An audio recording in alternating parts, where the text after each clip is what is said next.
I don't have time is the most common excuse in the lives of people who want to change something, and it's almost never true. The person who says they have no time to exercise watches television for 2 hours. The person who says they have no time to write scrolls through social media for 45 minutes. The time is there. It's just allocated elsewhere. The actual problem is a shortage of protected priority. You have time for what you protect. You find time for what matters. And you make time for what you have decided is non-negotiable. Hey there, it's me, Core, and you're listening to Exercising Consistency from Fitness to Flourishing. The difference between time and protected time. Available time is what you have on the calendar. Protected time is what you have on the calendar with a deliberate boundary around it. Available time can be taken by anything that arrives. Protected time requires just as deliberate an override to breach. The person with available time but no protected time will always default to the path of least resistance. The urgent replaces the important. The easy replaces the meaningful. The request from someone else replaces the commitment to yourself. This is a failure of structure. The person who has put the exercise session on the calendar but has not protected it from interruption has not actually scheduled exercise. They've scheduled something that will be displaced by the first thing that feels more pressing. What protection looks like. Protected priority has 3 visible signs. First, the boundary is explicit. The time is blocked, not simply listed. It has a start and an end, and it's treated as immovable except by genuine emergency. Second, the boundary is known.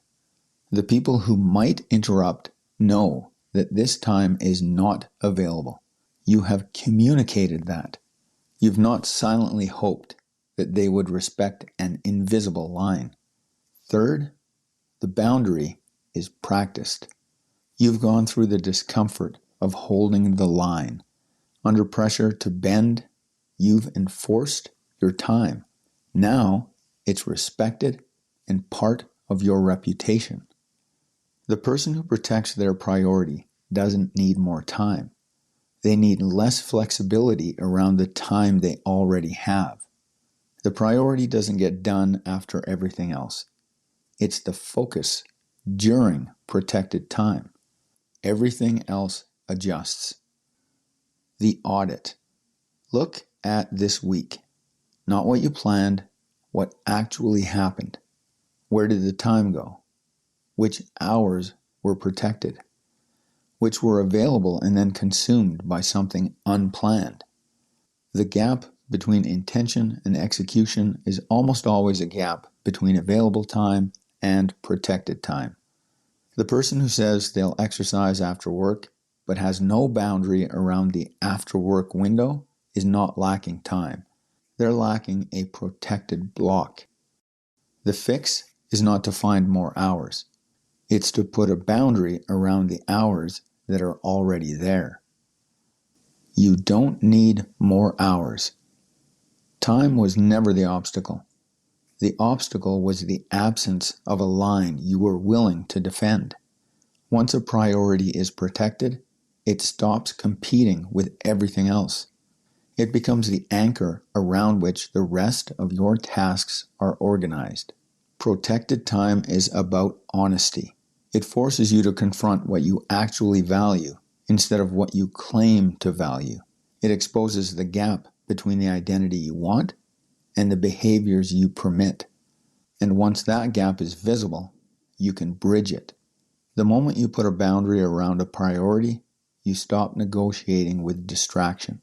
You stop living reactively and begin living as someone whose commitments mean something. You don't need more hours. You need fewer openings for compromise.